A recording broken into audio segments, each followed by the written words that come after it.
The message came in at 4:12, which was already wrong. Nothing good ever arrived at 4:12.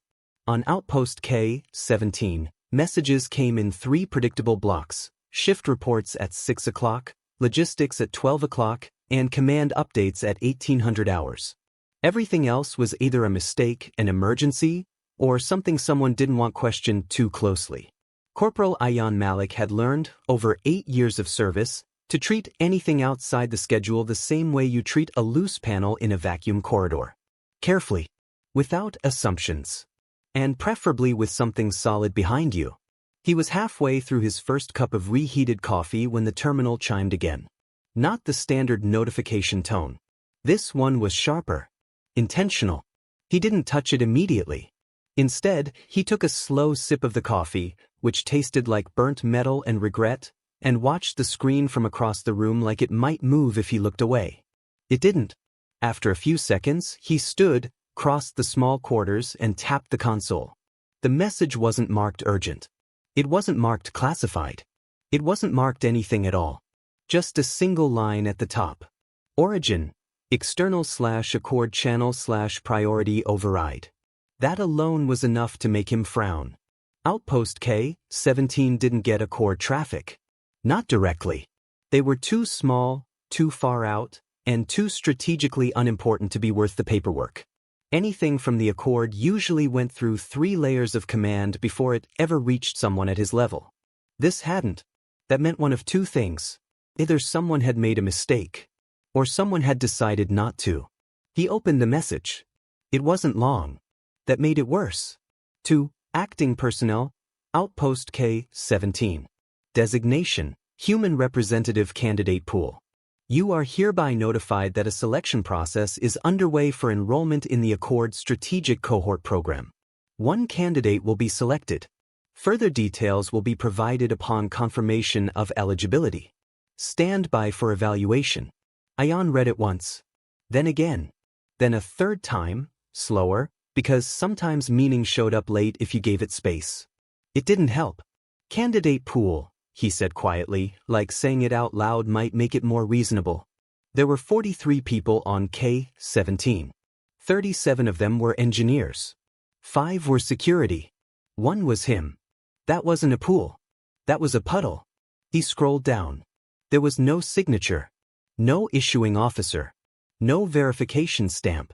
Just a final line at the bottom. Estimated timeline, 29 standard days. Ayan leaned back slightly, the chair creaking under him. 29 days. For what? He checked the message header again. Still nothing useful. Accord Strategic Cohort Program. He had never heard of it. Which, in itself, meant very little. There were a lot of things in the Accord you didn't hear about until you absolutely needed to. But usually, when something mattered, it came with context. This didn't. It just arrived. At 4:12. He exhaled slowly and rubbed his eyes. Yeah, he muttered. That's normal. The door to his quarters slid open behind him with a soft mechanical hiss. Malik. Sergeant Ilyas stepped in without waiting for permission, which meant he already knew something was off. He was holding his own data slate, still in sleep uniform, hair slightly out of place, the closest thing Ilyas ever got to looking unprepared. You got it too? Ayan asked. Ilyas didn't answer immediately. He just walked over, glanced at Ayan's screen, and then nodded once. For 12, he said. Yeah. That's not standard. No, Ayan said. It's not. They stood there for a moment, both looking at the message like it might explain itself if they gave it enough attention. It didn't. Strategic Cohort Program, Ilyas said finally. You heard of it? No. That's encouraging. Ayan let out a short breath that wasn't quite a laugh. 43 people, he said. That's the candidate pool. Ilyas tilted his head slightly. No, he said. That's not what it says. Ayan looked back at the screen. Human Representative Candidate Pool, Ilyas continued. Not outpost. Not sector. Human. Ayan felt something shift, just slightly, somewhere in the back of his mind. That's not better, he said. No, Ilyas agreed. It isn't. Another pause. Then Ilyas folded his arms. You thinking what I'm thinking? That this is either a clerical error or something way above our pay grade?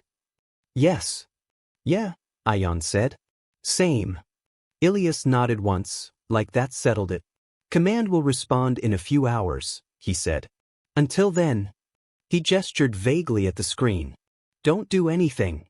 Ayan raised an eyebrow. Do what? He asked. Exactly, Ilias said. He turned and headed for the door, then stopped just before stepping out. For what it's worth, he added, not looking back, messages like this don't get sent by accident. Then he left. The door slid shut behind him with the same quiet hiss. Ayan stood there for a while after that, staring at the screen. At the words. At the line that didn't belong. One candidate will be selected. He reached for his coffee, took another sip, and immediately regretted it. Cold now. Worse than before. He drank it anyway. Because wasting coffee felt like admitting something. He wasn't sure what. Outside the viewport, the station rotated slowly against the black, the distant stars steady and indifferent. Somewhere out there, apparently, someone had decided that humanity needed a representative. And for reasons that made no sense at all, they had started with him. Ayan set the cup down. Yeah, he said quietly to the empty room. That's going to be a problem. Command didn't respond in a few hours. That was the first problem. The second problem was that when they did respond, they didn't use the normal channels. At 9:17, Ayan was in the maintenance ring, halfway inside an open panel, elbows deep in a thermal regulator that had decided sometime during the night that stability was optional. Hold that, he said, not looking back. Been holding it, came the reply. Technician Rafik was crouched behind him, gripping a bundle of fiber lines with the patient suffering of someone who had made poor life choices and was currently paying for them. You said 2 minutes, Rafik added. I said approximately 2 minutes. It's been 10. Then we're ahead of schedule. Rafik exhaled slowly. I hate you. Yeah, Ayan said. Get in line. The station lights flickered once, barely noticeable unless you were already paying attention. Ayan froze. That's not us, Rafik said immediately. No, Ayan agreed. The flicker wasn't from the regulator. This was broader. System level. Then the alarm didn't sound. Which was worse. Instead, the overhead speakers clicked once, and a voice came through, calm, precise, and very much not part of K-17's usual rotation. Corporal Ayan Malik. Report to command deck immediately. Ayan closed his eyes for half a second. Yeah, he muttered. Of course. Rafik leaned back slightly. That sounded important. It always does, Ayan said, pulling his hands free from the panel. That's how they get you. He stood, wiped his hands on a cloth, and sealed the panel with a quick twist of the locking tool. Don't touch anything, he added. I'm not touching anything. Good. You're the one who breaks things. Ayan gave him a look. I fix things. After breaking them. After understanding them, Ayan corrected, already moving toward the corridor. The command deck was not built for drama. It was a compact, efficient space. 3 consoles, 1 central display, and just enough room for 5 people to stand without getting in each other's way. Today it felt smaller. Colonel Rahman was already there. That alone was enough to shift the atmosphere. Rahman didn't visit K-17 unless something mattered. He stood near the central console, hands clasped behind his back, posture straight in the way that came from decades of habit rather than conscious effort. Next to him stood 2 figures Ayan didn't recognize. That was the second shift. They weren't wearing military insignia. They weren't wearing anything Ayan could immediately categorize. Their uniforms were clean, minimal, and carried the kind of quiet authority that didn't need to explain itself. Accord. Direct. Ayan stopped just inside the doorway. Corporal Malik, Rahman said, turning slightly. But you're here. Ayan nodded once. Sir. Rahman studied him for a moment, then gestured toward the central display. Close the door. Ayan did. The soft seal of the hatch sounded louder than usual. Let's keep this simple, Rahman said. Ayan appreciated that. It meant it wouldn't be. You received the message at 4:12, Rahman continued. Yes, sir. And you've reviewed it. Yes, sir. Rahman nodded. Good. Saves time. He stepped aside slightly, giving one of the Accord representatives a clear line of sight. This is Envoy Tauren, Rahman said. Accord's Strategic Division. Tauren inclined their head slightly. It was a small motion, but precise. Measured. The kind of movement that suggested every gesture had been considered before it was made. Corporal Malik, Tauren said. Their voice was smooth, almost neutral, but not empty. Controlled. Ayan nodded. Envoy. Tauren studied him for a moment. Not casually. Not aggressively. Just thoroughly. Ayan had been evaluated before. Performance reviews, psychological assessments, post-mission debriefs. This was different. This felt less like being judged, and more like being understood. He didn't like that. You are aware of the Accord Strategic Cohort program? Tauren asked. No, Ayan said. That is expected. Good, Ayan replied. I'd hate to be behind schedule. Rahman shot him a brief look. Tauren didn't react at all. The program, Tauren continued, is an intercivilizational initiative. It exists to identify and develop strategic minds capable of operating across species, doctrines, and conflict paradigms. Ayan considered that. That sounds like something you'd send officers to, he said. Correct. And I'm not an officer. Also correct. Ayan folded his arms slightly. Then I assume this is where you explain the mistake. There was a brief pause. Not awkward. Not tense. Just deliberate. There is no mistake, Tauren said. Ayan didn't respond immediately. Behind Tauren, the second representative remained silent, observing. Rahman watched Ayan closely. Selection for the program, Tauren continued, is not based on rank. Then what is it based on? Tauren's gaze didn't shift. Pattern. Ayan felt that word land. Not loudly, but precisely. Pattern, he repeated. Yes. Tauren gestured to the central display. It lit up instantly. A series of files appeared, mission logs, incident reports, performance reviews. Ayan recognized them. Kepler Station. Outer Belt Convoy Escort. The incident with the pressure door. Things that had been written about. Summarized. Filed away. These records, Tauren said, show a consistent deviation from standard operational doctrine. Ayan exhaled lightly. That's one way to put it. Another, Tauren said, is that they show a consistent ability to identify solutions outside expected parameters. Rahman spoke then, voice calm. Your evaluations use words like unconventional, Malik. Ayan glanced at him. I've seen those. Yes, Rahman said. You have. Tauren stepped slightly closer to the display. The cohort program is designed for individuals who do not rely on established frameworks when those frameworks fail. Ayan tilted his head. That sounds like a polite way of saying people who don't follow orders. On the contrary, Tauren said, it is a way of identifying individuals who understand the purpose behind orders. That landed harder. Ayan didn't show it. Okay, he said. Let's assume, for a moment, that you're serious. We are. Then why me? There was. The real question. Rahman didn't answer. Tauren did. Because you were not the first choice. Ayan blinked once. Good, he said. That makes more sense.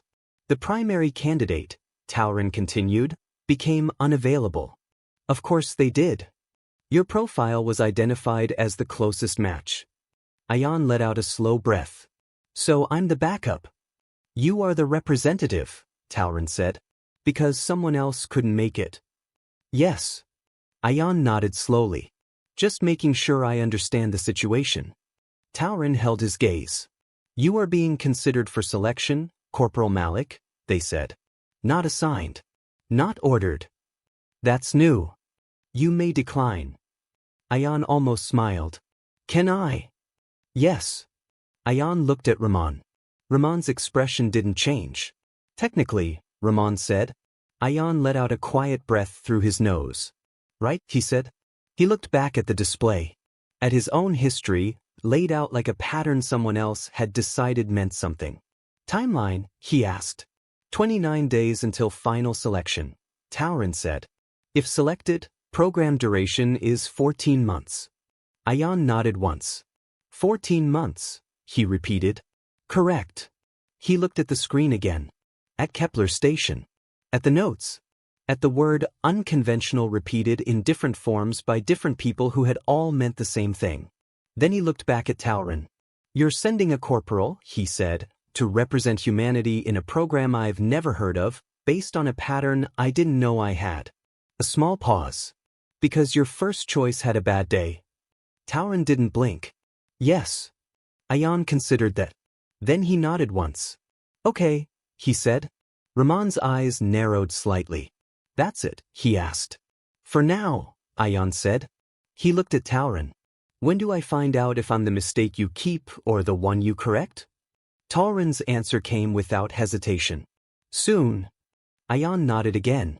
Yeah, he said quietly. That tracks. The transport didn't feel like a military shuttle. That was the first thing Ayan noticed. Military transports had a certain honesty to them. Everything visible, everything functional, nothing pretending to be more comfortable than it actually was. This wasn't that. This was quiet. Not silent. There was still the low hum of systems working, but controlled, deliberate, like the ship had decided noise was inefficient and eliminated it. Ayan sat near the viewport, one boot hooked loosely under the seat restraint, a thermos resting against his knee. He hadn't packed much. 2 changes of uniform. 1 spare pair of boots. The thermos. He'd considered bringing a second. Decided against it. Didn't want to look like he was staying. Outside, the stars stretched in slow arcs as the ship adjusted its vector. He had no reference point for how fast they were moving. That bothered him slightly. He liked knowing where he was. He liked knowing how long it would take to get somewhere. This trip had neither. Across from him, one of the Accord attendants, tall, narrow, with a posture that suggested gravity was more of a suggestion than a rule, was reviewing something on a translucent slate. They hadn't spoken since departure. That was fine. Ayan wasn't in the mood for conversation. He took a sip from the thermos. Still hot. That was something. How long? He asked, without looking away from the viewport. The attendant didn't look up immediately. Arrival in approximately 40 minutes, they said. Approximately. Yes. Ayan nodded. Of course. The pause. You prefer precise timelines, the attendant said. It wasn't a question. Ayan glanced at them. I prefer useful ones. The attendant considered that. Then returned to their slate. Conversation over. Ayan leaned back slightly. 40 minutes. Or something close to it. He could work with that. The first thing he noticed when they arrived was the scale. Not size, exactly. Scale. The station, if it was a station, hung in space like something that had been built slowly, over a very long time, by people who weren't in a hurry. It wasn't symmetrical. Didn't need to be. Sections extended outward at different angles, connected by long, thin structures that looked more grown than constructed. Lights moved along its surface in patterns that didn't repeat. Ships, small, large, and sizes in between, drifted around it in controlled arcs, docking and departing with the kind of coordination that came from systems far older than anything Ayan had worked with. He found himself leaning forward slightly. Not because he meant to, because something about it pulled. Valerian Institute, the attendant said. Ayan exhaled quietly. Yeah, he said. That tracks. The shuttle adjusted its approach vector. Ayan watched the structure grow larger in the viewport. Details emerged. Surface textures. Docking arrays. Sections that looked newer than others. Layers. This place had history. You could see it. Feel it. He didn't like that either. History meant expectations. Docking was smooth. Too smooth. No jolt, no shift, just a subtle change in the hum of the ship and a soft indicator light shifting from transit blue to station white. The hatch opened without ceremony. Please proceed, the attendant said. Ayan stood, slung his bag over one shoulder, and stepped out. The air was different. Not wrong. Just not his. Cleaner, maybe. Filtered differently. Carrying faint traces of something he couldn't identify. Not unpleasant. Just unfamiliar. The corridor stretched ahead, wide enough to accommodate bodies larger than his, with lighting that adjusted subtly as he moved, responding, he realized, to him. That was new. He didn't slow down. Didn't speed up either. Just walked. At the end of the corridor, someone was waiting. Not human. That was obvious immediately. Skin, or something like it, held a faint iridescence, shifting slightly as they moved. Their posture was precise. Controlled. Not rigid. Just intentional. They held a slate. Of course they did. Ayan approached. That's me, he said. The being looked at him. Not quickly. Not slowly. Just completely. Ayan felt it. That same evaluation from before. But sharper. More detailed. Like this one had more data to compare him against. There was a brief pause. Corporal Ayan Malik, the being said. Flawless English. No distortion. No delay. Ayan nodded. That's what they tell me. Another pause. Ayan waited. The being's posture shifted, slightly. Subtle enough that most people might have missed it. Ayan didn't. It wasn't confusion. Not exactly. Adjustment. Like something had expected one thing. And received something else. Welcome to the Valerian Institute, they said. Ayan glanced past them, down the corridor beyond. More movement. More figures. Different shapes. Different sizes. None of them human. Yeah, he said. Seems like it. The being gestured forward. Please follow. Orientation will begin shortly. Ayan didn't move immediately. He took a half-second. Just enough to register. 31. That's how many. He could see them now. Grouped further down the corridor. Different species. Different postures. Different ways of standing still. All of them. Waiting. Not casually. Not idly. Waiting with purpose. Like they already knew why they were here. Ayan adjusted the strap of his bag. 31, he said quietly. The being didn't respond. Candidates, Ayan added. Confirmed, they said. And I'm the only human. This time a pause. Yes. Ayan nodded once. Right, he said. That tracks too. He stepped forward. As he approached, the group became clearer. Some turned slightly. Not all. But enough. Eyes, or their equivalents, shifted toward him. Assessment. Recognition. Expectation. He felt it again. That same thing from the first evaluation. But multiplied. 31 versions of it. Each one different. Each one precise. Ayan didn't slow down. Didn't straighten his posture. Didn't try to look like anything other than what he was. He walked into the space like he had every right to be there. Even if he didn't, a few of them reacted. Subtle shifts. Small adjustments. One leaned slightly closer to another. Ayan caught a fragment of sound, translated instantly in his ear. Smaller than expected. He almost smiled. That meant they were already wrong about something. He stopped at the edge of the group. No one spoke. No one needed to. The air was doing enough of that already. 31 candidates. 31 different civilizations. 31 sets of expectations. And one human. Ayan shifted his weight slightly. Took in the room. The posture. The spacing. The way they watched. Then he took a sip from his thermos. Because if he was going to be evaluated, he might as well be comfortable.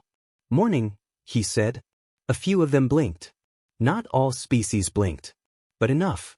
The word hung there. Simple. Casual. Completely out of place. And that was the point. Ayan lowered the thermos. Looked at them. One by one. Let's see what this is, he said. They didn't introduce themselves right away. That was the first thing Ayan noticed. No greetings. No formal acknowledgements. No attempt to establish hierarchy. Just observation. 31 candidates stood in a loose semicircle in the orientation chamber, each occupying space in a way that reflected something deeper than posture. Some stood tall and open, projecting presence. Some remained still, minimizing movement, conserving attention. Some adjusted constantly, small shifts, recalibrations. Ayan filed all of it. Not consciously. Just habit. The chamber itself was circular, tiered slightly, with a central platform that remained inactive. The walls carried no visible screens, but faint patterns moved across them, data, he realized, rendered in ways not meant for him. That was fine. He didn't need everything. He just needed enough. Orientation will begin shortly, the iridescent coordinator said, then stepped back. And just like that, nothing. No instructions. No movement. Just 32 individuals in a room. Waiting. Ayan leaned slightly against the wall. Not slouching. Not formal. Just that. He took another sip from his thermos. Across the room, a tall, multi-limbed figure, metallic joints, organic core, tilted its head. Liquid consumption during pre-orientation phase, it said, voice layered with faint mechanical harmonics. Unregulated. Ayan glanced at it. Yeah, he said. It's called coffee. A brief pause. Stimulant. Depends on the day. The figure processed that. Filed it. Didn't respond. Velinir of the Keth observed from the second tier. 17 years into development. 4 months at the Institute. Long enough to understand patterns. Not long enough to trust them completely. The human, Ayan Malik, did not fit. That was the first conclusion. The second was that he didn't seem concerned about not fitting. Velinir accessed the file. Human, baseline summary. Adaptive predator cognition. High variance response patterns. Elevated risk tolerance. Requires behavioral management in multi-species environments. Velinir watched the human lean against the wall, drink from a container, and ignore at least 3 subtle social cues from nearby candidates. The file suggested instability. The behavior suggested something else. Not disregard. Not ignorance. Velinir adjusted internal categorization. Provisional update. Not reacting to environment. Selecting engagement level. That was inefficient. It was very efficient. Unclear. Ayan felt the attention without looking directly. That was another habit. You didn't stare at people who were evaluating you. You let them think they were unseen. It made them more honest. To his left, 2 candidates communicated in low-frequency tones, inaudible without assistance, but the translation matrix caught fragments. Behavior inconsistent with file. Confidence without basis. Possible compensatory mechanism. Ayan took another sip of coffee. Compensatory mechanism. Sure. He'd heard worse. At the far end of the chamber, a Mority candidate, tall, long-limbed, movements precise, reviewed data on a floating interface. Samir. Age, approximately 1,800 by human equivalents. Military education, extensive. Strategic doctrine, deeply established. The human's file had been circulated among candidates prior to arrival. Samir had read it. Twice. It had been thorough. Accurate in most respects. No. Insufficient. The human's posture alone contradicted several assumptions. There was no tension. No visible effort to assert dominance or minimize presence. Just equilibrium. Samir adjusted their assessment. Human cognitive model, incomplete. That was irritating. Do you always do that? The voice came from Ayan's right. He turned slightly. The speaker was closer now, a Velshik, if he remembered correctly. Graceful. Controlled. Eyes focused with deliberate intensity. Do what? Ayan asked. Disregard environmental expectations. Ayan considered that. Then shrugged slightly. I pay attention, he said. I just don't react to everything. The Velshik studied him. That is not standard behavior. Yeah, Ayan said. I'm getting that a lot. The pause. Is it intentional? Ayan took a sip of coffee. Most things are, he said. Velinir noted the exchange. The human did not defend, did not justify, did not explain beyond what was necessary. That reduced available data, which was inconvenient. Velinir attempted a different approach. You are not displaying stress indicators, Velinir said, stepping forward slightly. Ayan glanced at him. Should I be? You are in an unfamiliar environment, surrounded by unknown entities, under evaluation for a program with undefined parameters. Ayan nodded. Yeah. And yet your physiological markers are fine, Ayan finished. Velinir paused. That is unusual. Ayan tilted his head slightly. Or, he said, you're measuring the wrong thing. Silence. Not empty. Focused. Velinir processed that. What would be the correct measurement? Ayan thought for a second. Not long. Just enough. Whether I'm paying attention, he said. That landed. Not loudly, but precisely. Thes Samir looked up from their interface. The Velshik candidate shifted posture. The multi-limbed figure adjusted its stance. Small changes. Subtle, but real. Ayan didn't react.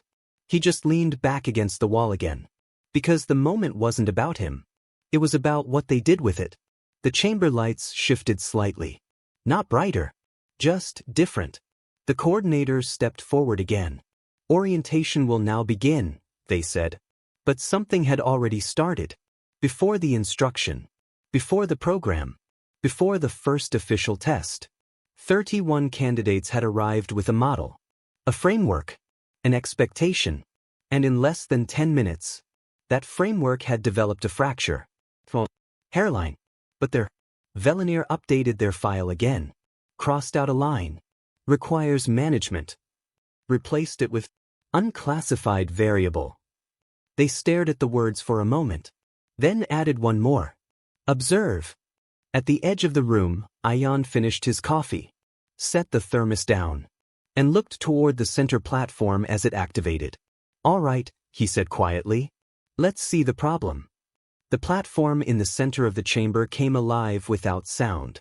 Light formed first. Then structure. Then meaning. Ayan watched as the holographic display resolved into something familiar enough to recognize. A battlefield. Not literal. Abstracted. Terrain blocks, movement vectors, supply lines, unit clusters. Clinical. Deliberate. Initial assessment, the coordinator said. Single variable strategic problem. Independent resolution. Ayan folded his arms slightly. Single variable. That was never true. It just meant they were hiding the other variables. The scenario stabilized. Defensive force, outnumbered, 3:1. Terrain, neutral. Supply, degrading. Time window, limited. And then, at the bottom, in smaller text, no viable path to victory exists under standard doctrine. Ayan read that twice. Then once more. Not because he didn't understand it. Because he wanted to be sure they meant it. Around the room, candidates began working. Some immediately. Some after a pause. Some standing still, clearly running internal models faster than the system could display them. Interfaces activated across the chamber. Lines formed. Paths calculated. Probabilities assessed. Ayan didn't move. Not yet. Velinir began with standard Keth continuity doctrine. Preserve structure. Minimize irreversible loss. Extend engagement timeline. Projected outcome. 68% force survival. Territorial loss. Strategic withdrawal. Acceptable. Correct. Expected. Velinir submitted the model. Thes Samir followed. A layered retreat. 42 steps. Precision timing. Sacrificing ground to preserve knowledge assets and command structure. Outcome. 73% survival. Loss of position. Long-term strategic stability. Optimal. Already known. Already documented. One by one, solutions formed. Each one intelligent. Each one refined. Each one accepting the premise. Ayan stepped forward. Finally. No interface activated for him. He didn't need one yet. He just looked at the projection. At the forces. At the terrain. At the line at the bottom. No viable path to victory exists. He exhaled once. Yeah, he said quietly. That's the problem. Corporal Malik, the coordinator said. You may begin. Ayan nodded. Right. He stepped onto the platform. The system responded, interfaces flickering into existence around him. He ignored most of them. Pulled up the core map. Zoomed in. Then out. Then rotated the entire scenario 90 degrees. A few candidates shifted. Not physically. Mentally. That wasn't standard interaction. The scenario says no viable path to victory, Ayan said. Correct, the coordinator replied. Using standard doctrine. The pause. Correct. Ayan nodded. Okay, he said. Then I'm not using standard doctrine. Silence. Not empty. Sure. Focused. 31 minds recalibrating. Ayan moved his hand through the interface. The defending force shifted. Not backward. Not into retreat formation. Sideways. Split. Half the force disengaged. Not cleanly. Messily. Intentionally. What are you doing? Velinir said, before stopping themselves. Ayan didn't look at him. I'm removing the objective, he said. That landed. Harder this time. The defending force cannot hold the position, Ayan continued. That's the assumption. Correct, the coordinator said. So don't. Ayan zoomed in again. Highlighted supply lines. Both sides. Both forces are degraded, he said. But the attackers are extended. He drew 3 vectors. Uneven. Non-symmetrical. I don't defend, he said. I disappear. He shifted the remaining units. Not into formation. Into motion. Erratic. Unpredictable. Targeting. Supply nodes. Communication relays. Logistical gaps. You are abandoning the position, Thesamir said. Yeah. That results in total loss of strategic ground. Ayan shrugged slightly. Ground doesn't win fights, he said. People do. Velinir stepped forward slightly. Your casualty projections increase by 19%, they said. Ayan nodded. Yeah. That is outside acceptable parameters. Ayan glanced at him. According to who? Silence. But different now. Heavier. Ayan zoomed out. Let the simulation run forward. The defending force, what remained of it, struck fast. Hit supply lines. Vanished. Hit again. Not holding. Not stabilizing. Disrupting. What is your end state? The coordinator asked. Ayan watched the projection. Didn't rush the answer. One of 2 things, he said. They withdraw because they can't sustain the beat. Or they take the position. He zoomed in. The original objective. Now empty. And find nothing there worth taking. The simulation paused. Mid-motion. Frozen in uncertainty. What is your projected survival rate? Velinir asked. Ayan didn't look at the numbers. Lower than yours, he said. Higher than total loss. That is not precise. No, Ayan agreed. It's real. A long pause. You would sacrifice all non-essential assets, Thesamir said. Everything that isn't breathing, Ayan replied. That is inefficient. Ayan finally looked at them. Gear doesn't matter, he said. People do. That line didn't just land. It stayed. The room shifted. Not physically. Conceptually. 31 solutions had optimized loss. One solution refused to accept the frame. The coordinator made a note. Slowly. Deliberately. The kind of note that meant something would be discussed later. Extensively. Assessment recorded, they said. Ayan stepped off the platform. No performance. No pause for reaction. Just walked back to the wall. Picked up his thermos. Took a sip. Velinir updated the file. The original classification system was no longer sufficient. Previous label, unclassified variable. Updated label, disruptive strategist. Deleted it. Replaced with, does not accept problem constraints. Across the room, Thesamir closed their interface. Slowly, carefully. They had studied 340 strategic doctrines. They had refined them, trusted them, built identity around them. And now, a human corporal had just demonstrated something uncomfortable. Not a better solution. A different question. Ayan leaned against the wall again. Same as before. Nothing had changed. Except everything. Yeah, he said quietly, almost to himself. That's more like it. It didn't happen all at once. That would have been easier. Cleaner. Something you could point to and say, that's the moment everything changed. It wasn't like that. It happened the way most real understanding happens. Quietly. In pieces.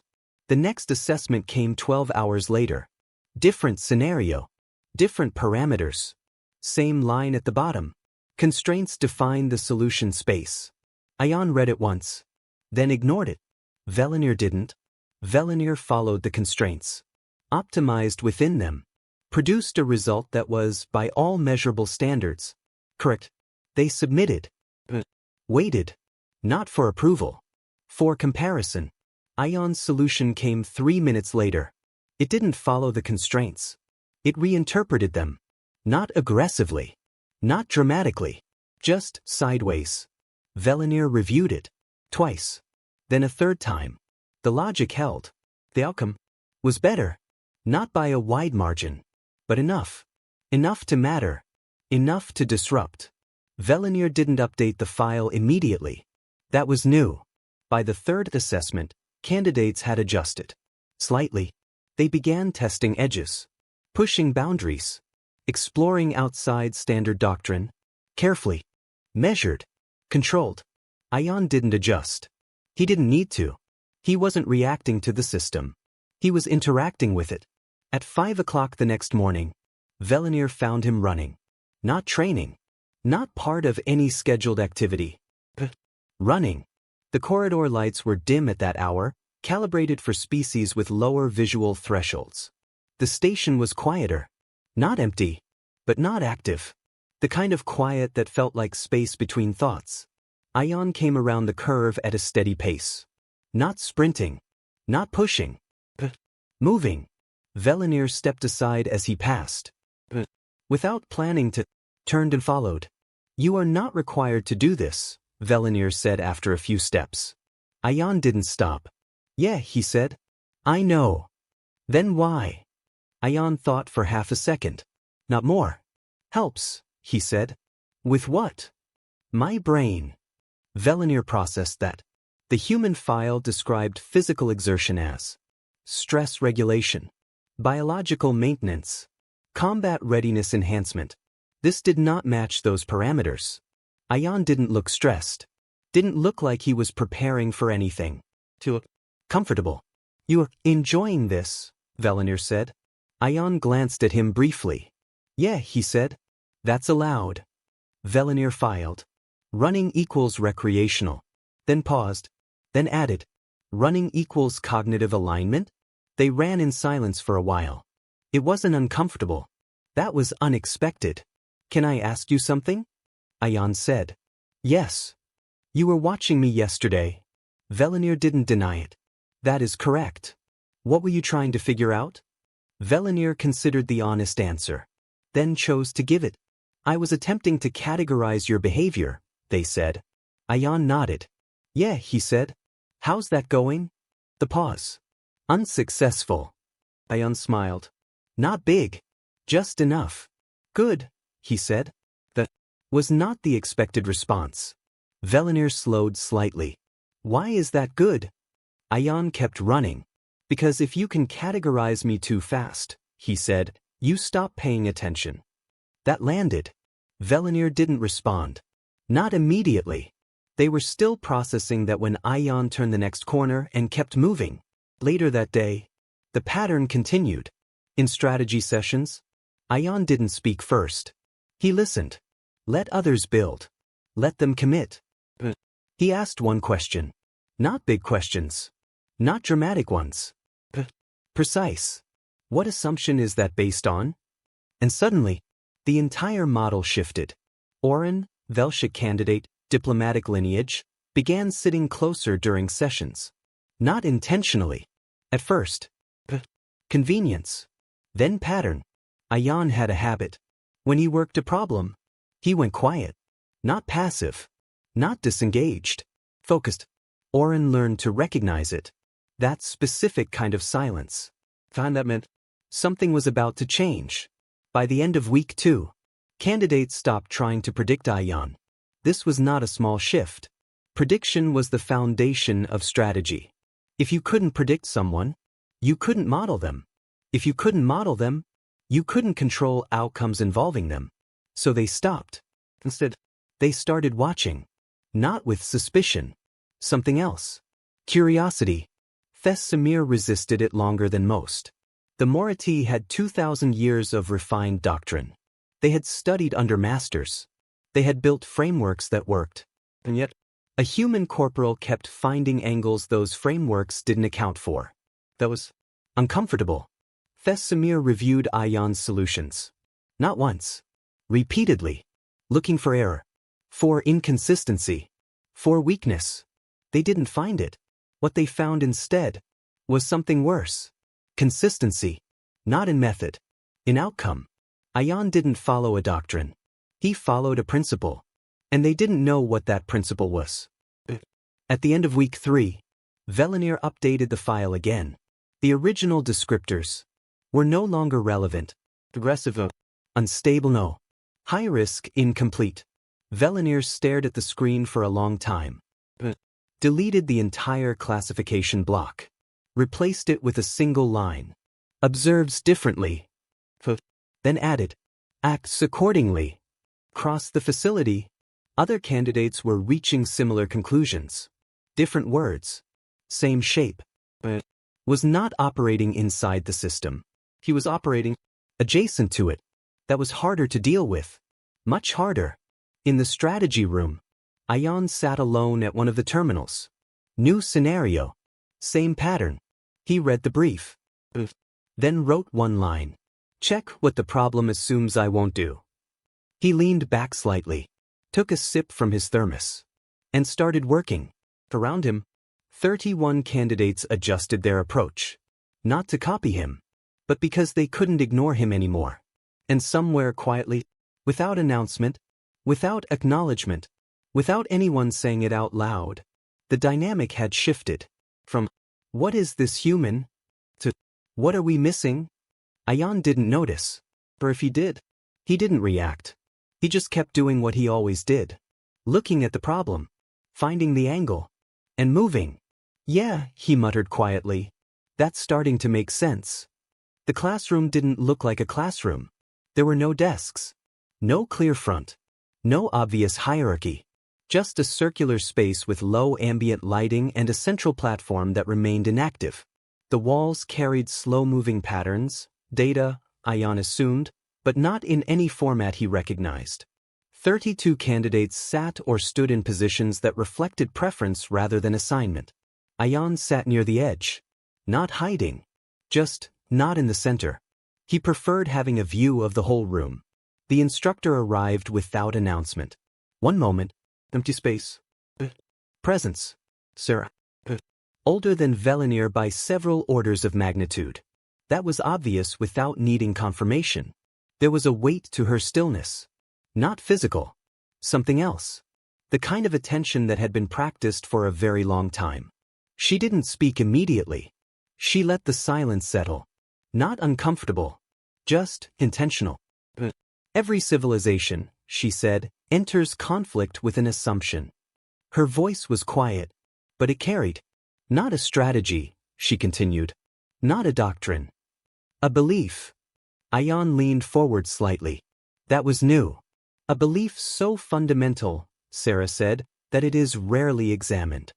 She stepped slowly along the inner circle. Because it feels obvious. She stopped. Looked at the group. And yet, she said, it determines everything. The wall behind her shifted. Patterns reorganized. The Velshik, she said, believe connection must be preserved. Images appeared, alliances, negotiations, conflict resolution models. Their warfare reflects this. Even in victory, they leave room for reconciliation. She moved. The Keth believe continuity is sacred. Velinir didn't move. Didn't need to. The long thread of civilization must not be broken. More movement. More examples. The Moiety believe knowledge must survive. Thesamir's posture shifted slightly. Their most protected assets are not their leaders. The pause. But their historians. Ayan felt that. Not intellectually. Something else. Sarah continued. Each species. Each belief. Each pattern. By the time she finished, a structure had formed. Undeniable. Beneath every strategy, she said, is a value. Beneath every value. She paused, looked at the room, is a fear. Silence. What you fear losing, she said, is what you will fight to protect. Ayan sat back slightly. The tract. Sarah turned, looked at the group. Identify your civilization's core assumption. One by one. They answered. Velshik. Connection. Continuity. Morty. Knowledge. Each answer precise. Refined. Expected. Sarah's gaze shifted. Ayan Malik. He looked up. What is humanity's core assumption? There was. Ayan didn't answer immediately. Not because he didn't know. Because he wanted to get it right. The room was still. 31 candidates watching. Not analyzing this time. Waiting. Ayan leaned forward slightly. Rested his forearms on his knees. Looked at the floor for a second. Then back up. It's not over, he said. Sarah didn't move. Clarify. Ayan nodded. Whatever's happening, he said, however bad it gets. A small pause. It's not over until it actually is. The room stayed quiet. And even then, he added, we're not always convinced. A few subtle shifts. Velinir. Thesamir. Orn. Ayan continued. We've been close, he said. Multiple times. No resources. Global collapse. Internal conflicts. Stuff we did to ourselves. He shrugged slightly. We keep going anyway. Sarah watched him. Carefully. Why? She asked. Ayan thought about that. Longer this time. Don't think it's bravery, he said. Not most of the time. He leaned back slightly. I think it's just. He searched for the word. Refusal. The pause. We don't accept endings very well. That landed. Not sharply. Not loudly. Sarah tilted her head slightly. Is that a strength? Ayan smiled faintly. Depends on the day, he said. A few candidates shifted again. Not discomfort. Recognition. Velinir filed it. Not as doctrine. Not as behavior. As something else. Thesamir didn't write anything. Didn't need to. This wasn't information. This was framework. Sarah turned slightly. Moved on. Didn't add Ayan's answer to the wall. It stayed in the air. Uncategorized. That was deliberate. Ayan noticed. Didn't comment. Class continued. Other topics. Other discussions. But something had changed. Before, they were observing Ayan. But they were recalibrating around him. Not because he was louder, or stronger, or more dominant. Because he had just revealed something fundamental. Not about himself. About what he represented. And it didn't fit into their systems. At the end of the session, Velinir approached him. You believe conflict does not end, they said. Ayan shook his head. No, he said. I believe it ends when it actually ends. That distinction is unclear. Ayan shrugged. Yeah, he said. Welcome to humans. Velinir paused. Something shifted. Not confusion. Understanding. Partial. But real. I am beginning to understand why you do not accept constraints, Velinir said. Ayan picked up his thermos. Their suggestions, he said. Velinir processed that. Then said quietly, that is strategically dangerous. Ayan smiled slightly. Yeah, he said. That's kind of the point. They stood there for a moment. Two different species. Two different frameworks. Looking at the same idea. From opposite sides. Velinir updated the file later that day. Not behavior. Not tactics. Belief. Human core assumption. Termination is conditional. Then added. Implication. Will continue beyond expected failure point. Velinir stared at the words. For the first time. Didn't try to categorize it further. Some things didn't need classification. Some things were the classification. Crossed the station. The pattern deepened. And somewhere quietly, the system began to understand. This wasn't just a different strategist. This was a different kind of mind. Ayan walked out of the classroom. Took a sip of coffee. Looked down the corridor. Yeah, he said under his breath. That's going to be useful. The alarm didn't sound like a drill. Ayan knew the difference instantly. He was awake before the second tone finished. There are two kinds of alarms. The ones designed to test you, and the ones that don't care if you pass. This was the second kind. He was out of his bunk in one motion. Boots, jacket, thermos, automatically, without thinking. The corridor lights had already shifted to emergency red. That meant system-level alert. Not localized. Not contained. That was bad. The air felt different. Not physically. Tension. Movement. People were already in motion. Faster than usual. Quieter than usual. That was worse. Ayan moved. Not running. Running wastes energy when you don't know where you're going. He moved fast, but controlled. At the end of the corridor, a viewport.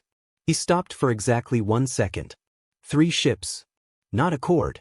Not civilian. Not marked. Angular. Compass. Positioned. Waiting. Raiders. Ayan exhaled once.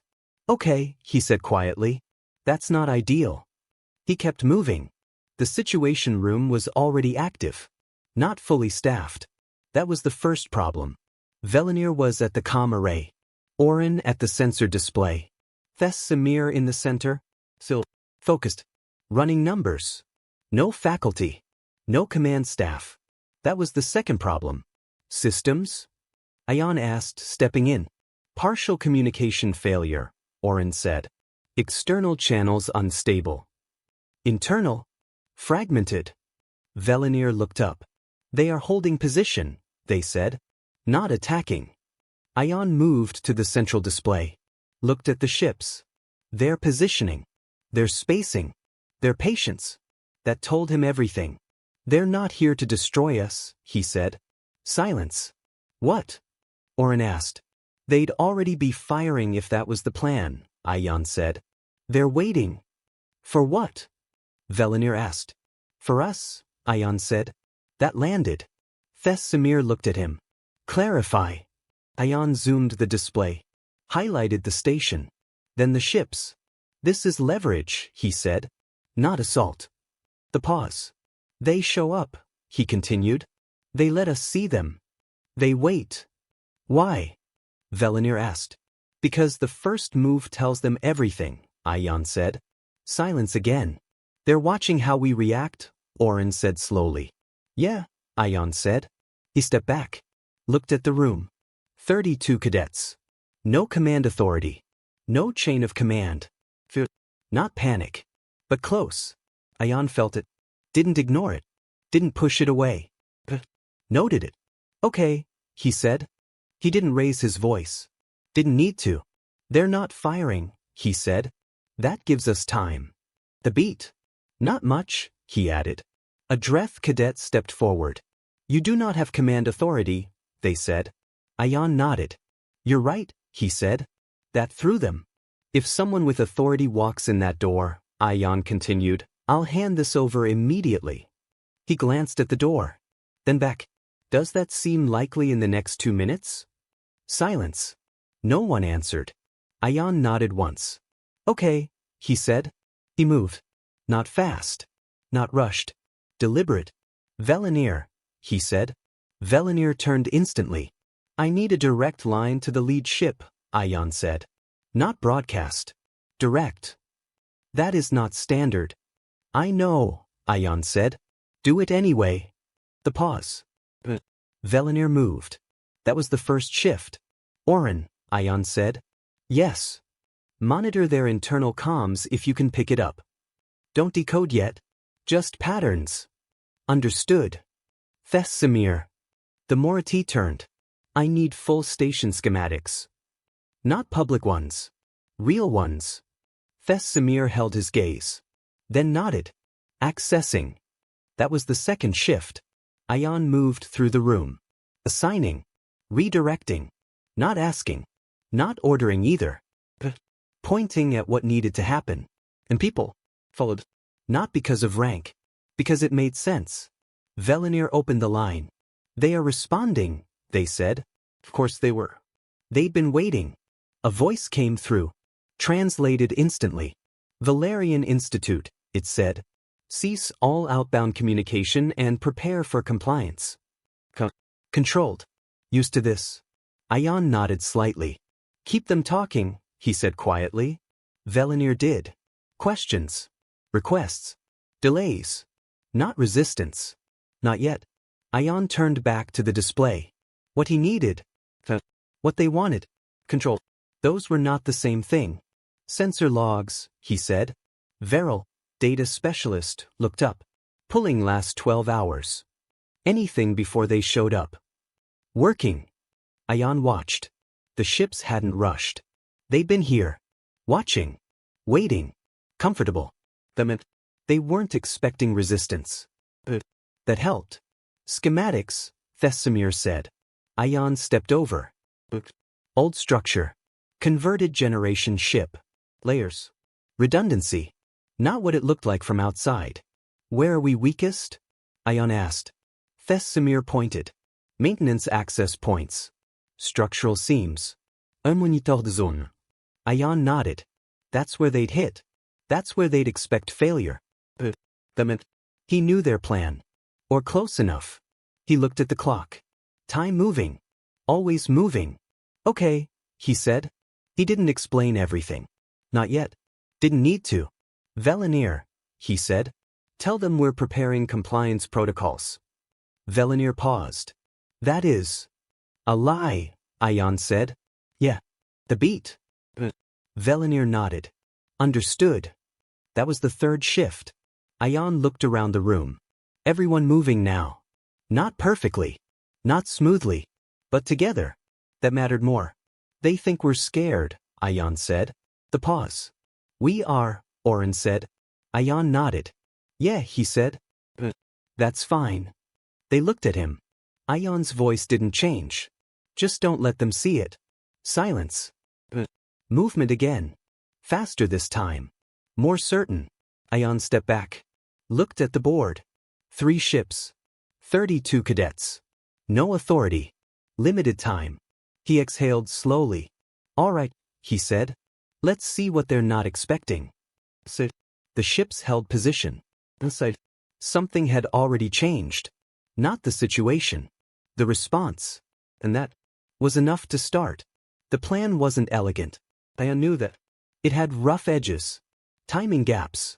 Dependencies that weren't guaranteed. One section relied on information that was not confirmed. Just likely. But that was the thing about real situations. You didn't get perfect plans.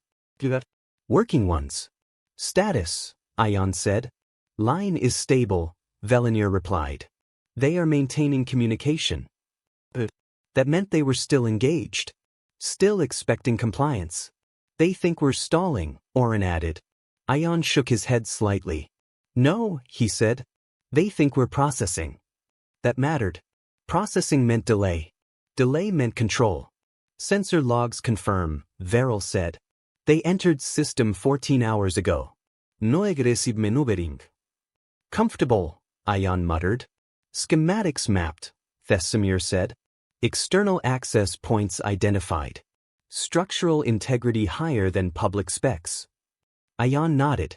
There was the gap. They're working off outdated assumptions, he said. Velinir looked up.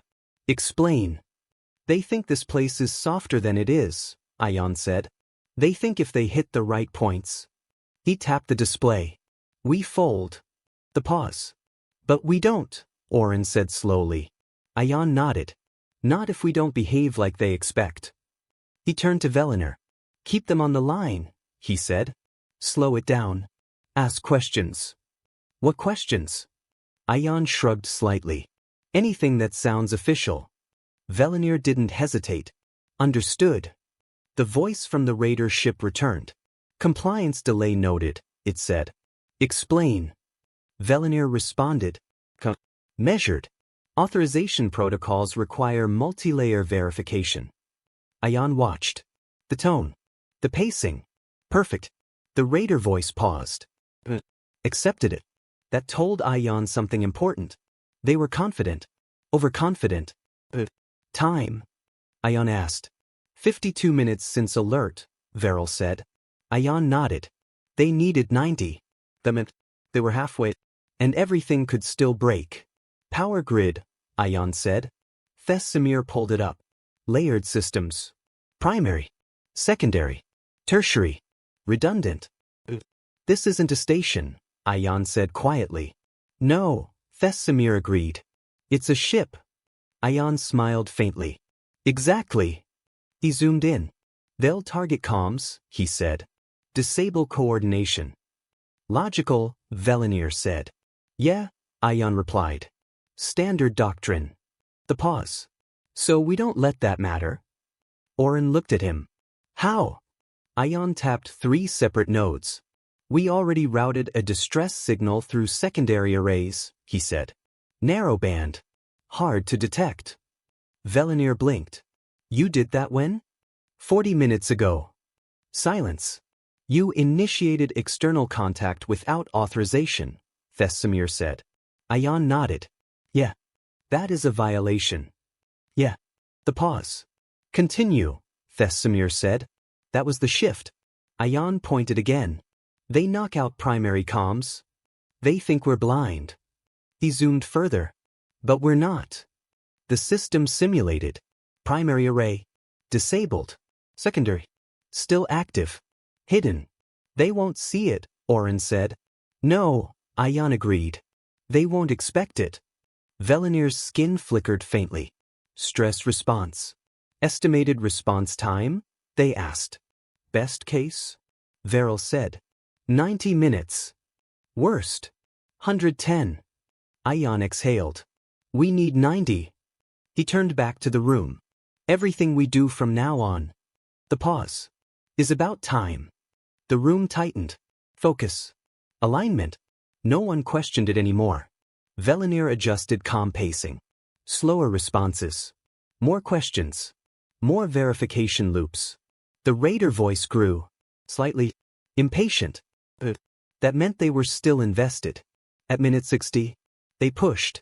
Final compliance window approaching, the voice said. Ayan nodded. They're testing, he said. How do we respond? Oren asked. Ayan didn't hesitate. Give them something, he said. Something. Enough to keep them interested. Velinir understood immediately. Partial data. Controlled release. Compliance. Without surrender. The line stabilized again. At minute 70, a warning flashed. Hull stress detected, Veril said. They're probing. Ayan stepped closer. Location. Veril highlighted it. One of the soft points. Of course. They're checking our assumptions, Ayan said. Do we respond? Samir asked. No, Ayan said. The pause. They expect resistance. Another pause. So we don't give it to them. The probe stopped. The raiders recalibrated. They were confused now. Not enough to retreat. Enough to hesitate. That was all Ayan needed. Minute 73. Contact, Veril said. New signature. Accord. Not subtle. Not quiet. Ayan smiled. There it is, he said. The raider ships shifted. Too late.